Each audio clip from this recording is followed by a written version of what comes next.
Yeah. Well, good morning, everybody. I want to start this morning by being very, very clear to every single Democrat watching today. Enough is enough. Put the political games aside and fund our homeland security. Last week, just outside my district, an anti-Semitic driver with an explosive-filled vehicle plowed into Temple Israel Synagogue. The building was set ablaze while dozens of children were inside. Hours earlier, ISIS supporter opened fire at Old Dominion University, and days before that, a man wearing a sweatshirt saying, property of Allah, killed 2 people and wounded 14. This is not a game. End the shutdown now. Fund our homeland security. Protect Americans. Now, despite this urgency, however, almost every single Democrat in this town has voted to defund our homeland security. And why?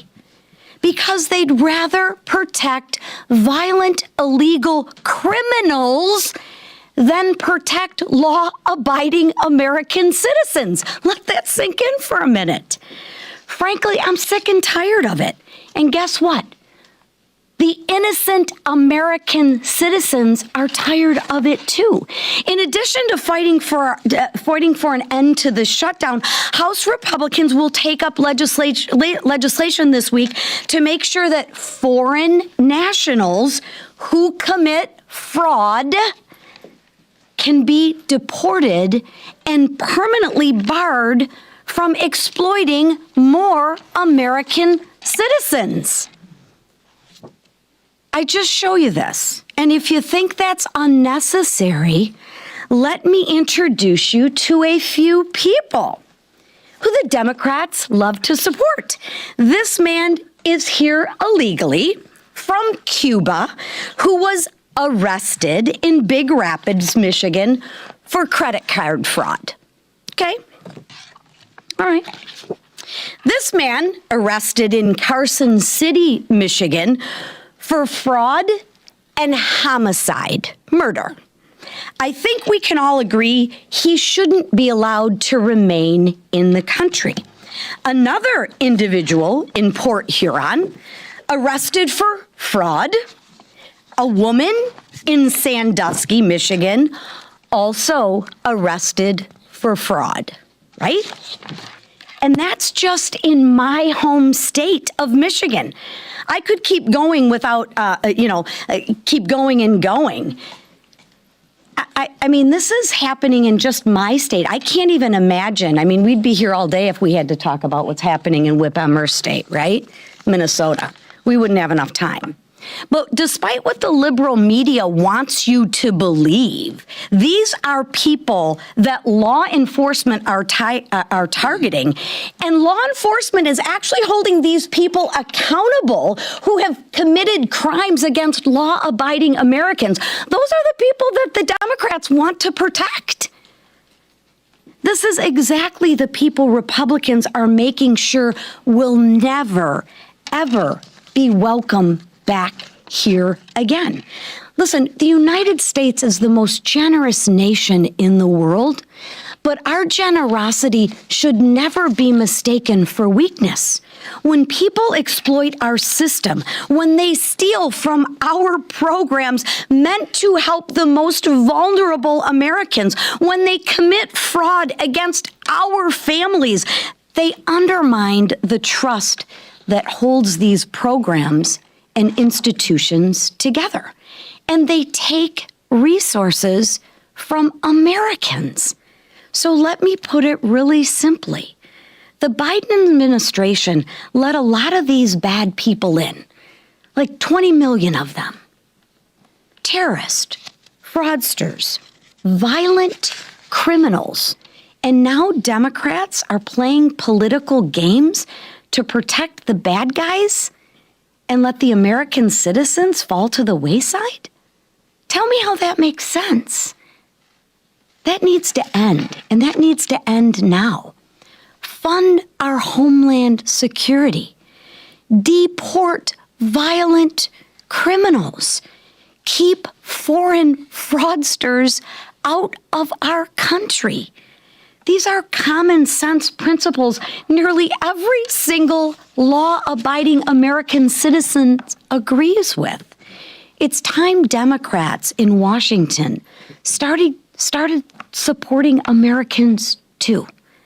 And with that, I'll hand it over to Congresswoman from New York, Claudia Tenney.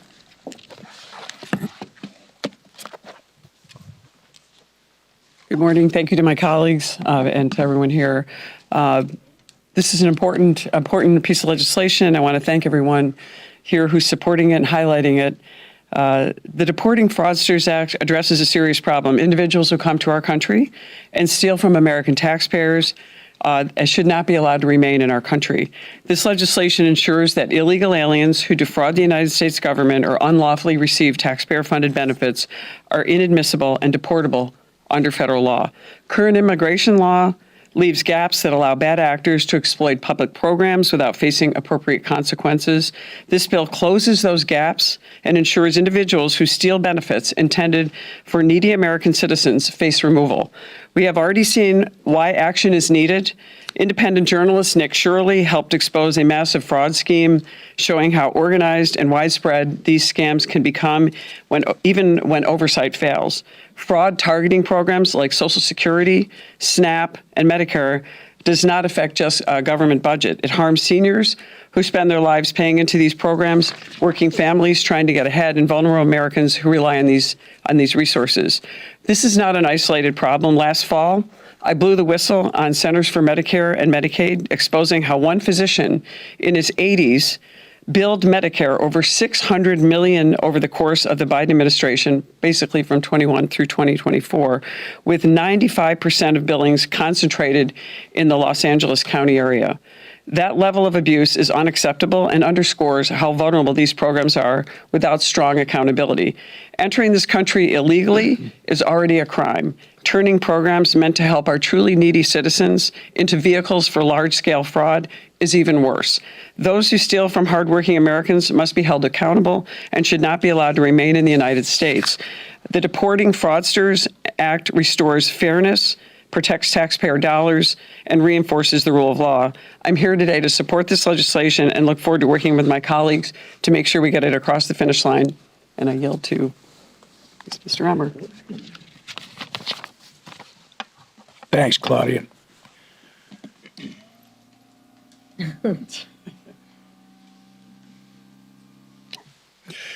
Last week, two separate terrorists targeted Americans at a synagogue in Michigan and in a classroom in Virginia. Our prayers are with the family of Lieutenant Colonel Brandon Shaw, who was tragically killed by the monster who opened fire at Old Dominion University. The profile of the ODU terrorist is troubling. A naturalized citizen from Sierra Leone, convicted of attempting to support ISIS in 2016, released from prison early by the Biden administration in 2024, only to carry out a terrorist attack in 2026. The writing was on the wall. Yet the Biden administration's soft on terrorism policies and our nation's current immigration laws let this ISIS-affiliated individual stay in America and walk free. An American life was lost as a direct result. It's common sense that any naturalized citizen who joins or supports a designated terrorist organization should be denaturalized and deported. But under current law, it's virtually impossible to do so. That's why Senator Eric Schmitt and I introduced the Scam Act earlier this year. This legislation will make it easier to strip terrorists of their citizenship and ship them back to where they came from. It's simple. Terrorists do not belong on U.S. soil, naturalized or not. As our nation faces varying threats, I will remind you that the Democrats have now shut down the Department of Homeland Security for over a month. Airports across the country are feeling the impact. On Friday, TSA workers received $0 paycheck. because Democrats continue to block DHS funding. More than 300 TSA officers have quit since the start of this shutdown, the second Democrat shutdown in just 6 months. And can you blame them? Because of the Democrats' reckless political games, the men and women of TSA have been forced to work without pay for 43% of this fiscal year. 43%. It's almost half. Democrats are playing political games while these TSA officers struggle to put food on the table, pay the mortgage, and take care of their families. It's cruel, it's dangerous, and it's time for this to end. Democrats could stop this immediately today if they wanted to. I hope they do. And with that, I turn over to our leader, Steve Scalise. Thank you, Whip. Happy St. Patrick's Day to all of you. We have a number of things that we're doing this week. We are tomorrow bringing a balanced budget amendment to the United States Constitution, a really important debate to have to, number one, do here in Washington what every state in America does, and that is require fiscal discipline, that at the end of each fiscal year, we balance our books, just like families do every year. Those conversations around a kitchen table where you talk about making priorities and ultimately fund the things that are most important, and based on how much money you have coming in, you don't spend more than you take in. Shouldn't Washington have not only that same debate, but that same requirement in the United States Constitution? It's going to be a really critical vote to watch on the House floor. Who stands for fiscal discipline and who wants to continue recklessly spending other people's money? That will happen tomorrow. You already heard about the efforts we're going to continue to take to root out fraud in America, to protect taxpayer money, especially from people who come here illegally and then abuse this very country and the wonderful things that these people do in this country to help welcome people, but yet those that take advantage of us should have no place here. You're going to see that vote as well. But you're also going to see the Democrats start trying to shift blame as the final results of what they've done to shut down the Department of Homeland Security become evident to all Americans. Anybody who flies on a plane now knows what the Democrats have done with the Department of Homeland Security shutdown. At my home airport in New Orleans, you had lines wrapped around the airport all the way into the parking garage. People waiting over 3 hours and missing flights because Democrats want to have yet another tantrum. It's not the first time that they've tried to spark chaos in the country. As the whip said, it's the second shutdown they've had in just 6 months. Because Democrats don't want to govern. Democrats are not capable of governing. They just want chaos in America. And it's hurting real Americans all across this nation. Obviously, it starts with those workers that aren't getting paid, that have to show up. And we see it at the airports with TSA agents. Over 100,000 employees of the Department of Homeland Security are working without pay because Democrats don't care about people. And this week, you're going to hear him talking about a discharge petition. Let me tell you what that is. It's yet another attempt by Democrats to defund the police. It's a defund the police discharge. That's what it is. Why? Because go back to the Summer of Love. You know, when people were burning down cities, Democrats' crazy idea was to defund the police. They tried it. The American people recognized it for what it is, one of the dumbest political ideas maybe in the history of American politics. But the Democrats aren't done with it. Now that you're in another moment of Democrat-created chaos, what is their answer? To defund law enforcement again. That's what their petition does. The American people aren't going to be fooled by it.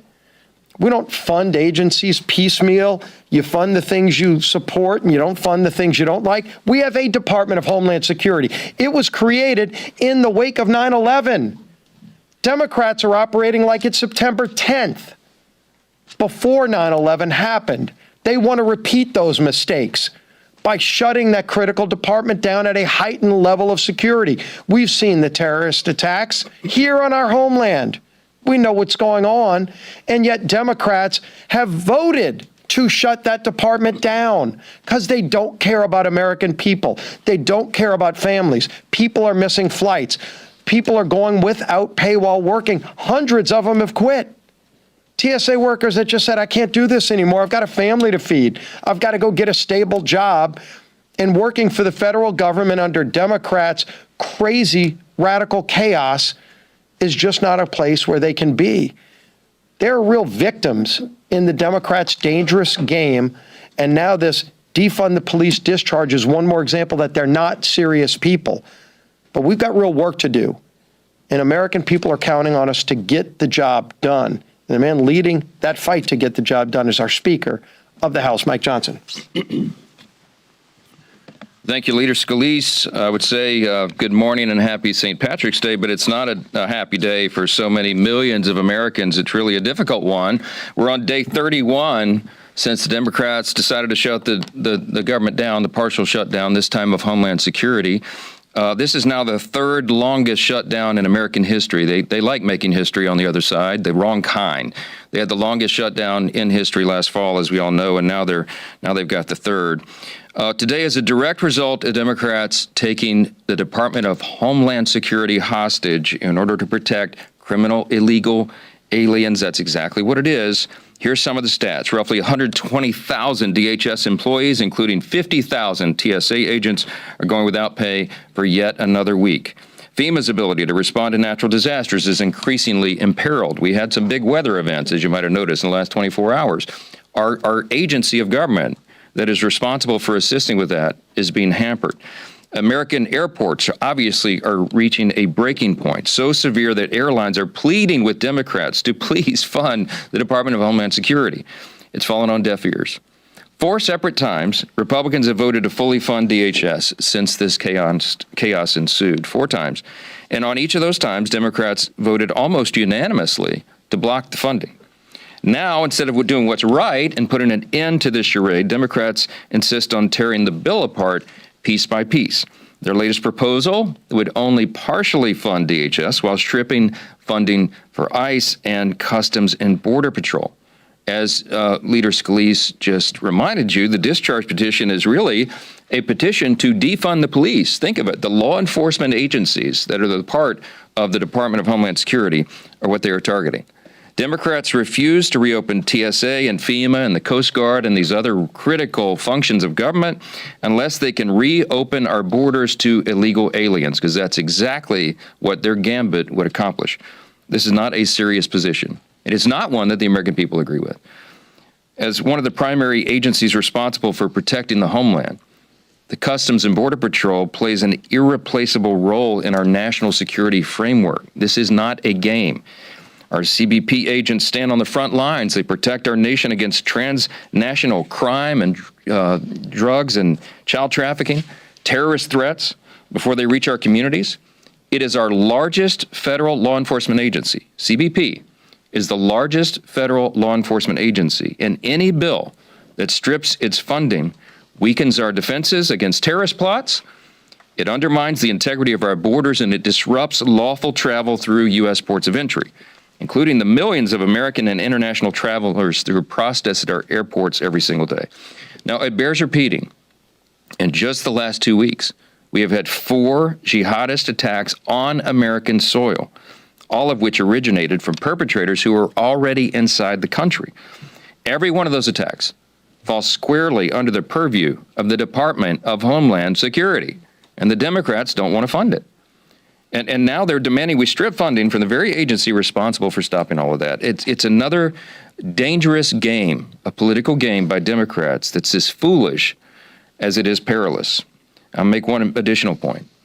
Democrats opened our borders wide to tens of millions of illegal aliens for 4 years under Joe Biden, including untold numbers of violent, hardened, and repeat criminals. That is an objective fact, and no one can refute it. They could have closed the border any time. As you all know, I pleaded with President Biden after I became Speaker to do it, and he pretended as though he did not have the authority to close the border. They chose that. They chose to keep the border wide open, and they looked away. And that happened until President Trump was returned to office, and obviously we secured the border in a very short number of days because the law was always there. He always had the authority. And thankfully, we got a commander-in-chief who understands national security and safety. And now when our borders are finally secure and when criminal illegal aliens are finally being held to account for breaking our laws, now the Democrats want to reverse course. They want to go back to open borders. They want to defund the agencies that are responsible for keeping law and order. And now Leader Jeffries has claimed the latest proposal to defund CBP will just allow talks to continue. But you all know, because you're tracking it every day, that's nonsense. Bipartisan talks were already underway before funding lapsed. It was Democrats who walked away from the table. They did it precisely so that they could take the Department of Homeland Security as their next political hostage. They've made a political calculation. Their polling says they're not fighting Trump enough, and so they determined that Homeland Security was the place to throw down the gauntlet. It's so crazy, it really is. And since they shut down DHS now over a month ago, we've heard nothing but political posturing from Democrat leaders. They're not serious about this. The answer is simple. They don't want to fund Homeland Security. They don't want to do it.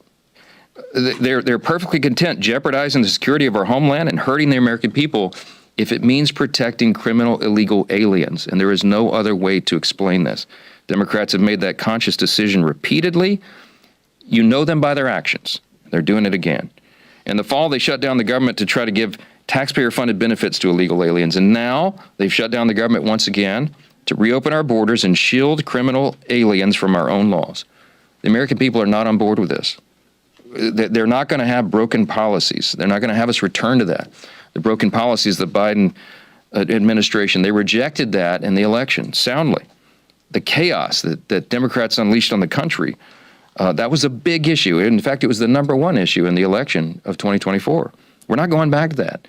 The American people are not going to go back. The Republican conference is going to work every day to ensure that we don't. I'll leave you with this thought. We'll take a couple questions. Listen, CNN had a story this week. They were talking about the Quinnipiac's latest polling, which is consistent with other polls around the country, the favorability of Democrats in Congress. They are at their lowest number in history. In fact, they're far below the lowest polling numbers in history. And the story led with the lead. Democrats' favorability is lower than the Dead Sea. Okay, they're at negative 55 percentage points of favorability. Negative net 55%. In the open polling. And among independents, Democrats in Congress are at negative 60%. They should just retire. They should just throw in the white towel and give us the Congress so we can fix this mess and stop the charade. This midterm election that we're coming up on is a contrast election. This is not I was talking with Newt Gingrich the other night, and he brought the contract with America. This is a contrast for America. That's what we have. This is common sense, the Republican Party and our policies, versus crazy. This is crazy. It's crazy. And I'll take a few questions. Yeah, from her. Well, that's not a green tie. Never mind. Over here. Go over here. Come on. All right, go ahead. Okay, so the president has said that the Save America Act is his #1 priority. Yeah. When making the argument to Democrats to vote yes for this, because it will require Democrat votes to pass, can you give for me one example of fraud conducted in a previous election that the Save America Act? Look, we're not going to litigate all that. I can tell you what I'll tell Democrats. You should listen to the American people. Ostensibly, we're supposed to come here and represent the interests of the American people. This is a 90-10 issue in public opinion polling, and Democrats agree that you should be a citizen and have a photo ID to vote at a tune of about 70%. So there's no argument that you shouldn't do this. If they want free and fair elections, if they don't think fraud should be a problem, then they should vote to enforce federal law. It's already the law, as you know. It's already the law that you have to be a citizen to vote in American elections. And we should enforce that. And having a photo ID, you have to have a photo ID to do everything in American society. Why not to vote? It's ridiculous for them to oppose it. We are cheering along the Senate Republicans and trying to force this through. Hopefully, we can get this to the president's desk for signature. It's a top priority, not just for Republicans in Congress. Again, common sense versus crazy. It's crazy to say that you should not be a citizen or not have ID to vote. And it is common sense, and it comports to the American people. Go ahead, all the way down. Yeah. Thank you. This morning, former Congressman Joe Kent, who you campaigned for when he ran for Congress, resigned as the director of the Counterterrorism Center. He wrote that he cannot in good conscience support the ongoing war in Iran. He writes, Iran posed no imminent threat to our nature. It's clear that we started this war due to pressure from Israel and its powerful American lobby. How do you respond to that and to those other Republicans who say that this war is actually putting foreign interests above domestic interests? Well, that proposition at the end is clearly wrong. I'm on the Gang of Eight. I got all the briefings. We all understood there was clearly an imminent threat, that Iran was very close to the enrichment of nuclear capability, and they were building missiles at a pace that no one in the region could keep up with. They were far outpacing our allies and friends and us in our defense capability, because we had personnel, installations, members of the armed services, and civilians in the region. Iran was building up ballistic missiles at such a rapid pace, and we knew that their plan was to fire them upon Americans. The commander-in-chief and his administration had a very difficult decision to make. I don't know where Joe Kent is getting his information, but he wasn't in those briefings, clearly, because the Secretary of State, the Secretary of War, and everyone, the Joint Chiefs of Staff, General Kane, they had exquisite intelligence, and we understood that this was a serious moment for us. Had the president waited, I am personally convinced that we would have mass casualties of Americans, service members and others, and our installations would have been dramatically damaged. And so the president felt that he had to strike first to prevent those mass casualties. That's a summary. I can't tell you the classified part, but that's a summary that's made public, and it's accurate. Yes, Manu. It's been more than 2 weeks since this war was launched by the United States against Iran, yet the House has not had a single public hearing with a cabinet official about the cost to American taxpayers and to American service members. Why has the House not heard testimony from a cabinet official about this war? I don't know if you've noticed, but they've given us multiple briefings. Well, it's still, we're in the midst of a couple of weeks long operation that's very sensitive in its mission and scope, and you cannot go outside of the classified briefing to give to the public the information, because it would adversely affect our mission. They have well explained this to members of Congress in multiple briefings, both before, during, and after the operation commenced. We had the auditorium full of House members just last. The American public is getting. I've just relayed to you the summary of the non-classified information. All members are out talking about it around the clock. You're following them around with microphones, getting their clips and insights and their opinions. This is being watched very carefully, but we're in the midst of an operation that is winding down. According to the president himself, we are very close to having the mission completed. The Strait of Hormuz is an ongoing issue, and he has, I think, rightfully called upon allies and friends and other nations who depend much more than we do on the Strait of Hormuz being open for their oil supply to step up and assist and put the terrorists and tyrants at bay, because that's good for stability and calm around the world, and America stands for that, okay? We are standing for freedom. We have taken out an enemy that was seeking to do us harm and wipe Israel off the map, and that's a good thing, and it will be a great thing for the stability of prices going forward and the calm around the world. So we ask our allies to step up and acknowledge that reality and help us out. And I think that's a very reasonable proposal. Jake. Sir, on the safe up, sir. On FISA, Yeah. are you going to move a clean extension? Is that your plan? My plan is to move a clean extension of FISA. As you know, FISA in Section 702 is responsible for the large measure of intelligence that we use to protect and keep Americans safe. It expires in April, and we're looking at that deadline, and hoping that we can get a clean authorization done for at least 18 months. Now, why would we go that route? Because you remember last time it was up for reauthorization, we instituted 56 substantive reforms to FISA. By every measure and review, those are working just as we planned. We've not had the abuses that were happening before those reforms, and everybody in Congress understands the necessity of ensuring that we keep the homeland safe, except for the Democrats, who, as you know, are choosing not to fund the Department of Homeland Security. One more. Thank you, Mr. Speaker. President Trump recently has said that the war in Iran will be over when he feel it in my bones. What does he mean by that? Well, I think his bones are informed by the intelligence. Okay, so look, it's the commander-in-chief, whomever is the president, whomever is the commander-in-chief under our constitutional system, is given a broad amount of latitude and authority. Their decisions are informed by all the intelligence and the experts, a large panel of them from the Joint Chiefs of Staff on down, who come in and advise the president. Every president makes a gut decision, and hopefully they make a prayerful decision. I think this president will as well. He's getting great advice from great people, and I'm very encouraged about where we are. I think this will wind down quickly, and it's going to be in the best interest of America going forward and of the whole world. Thank you.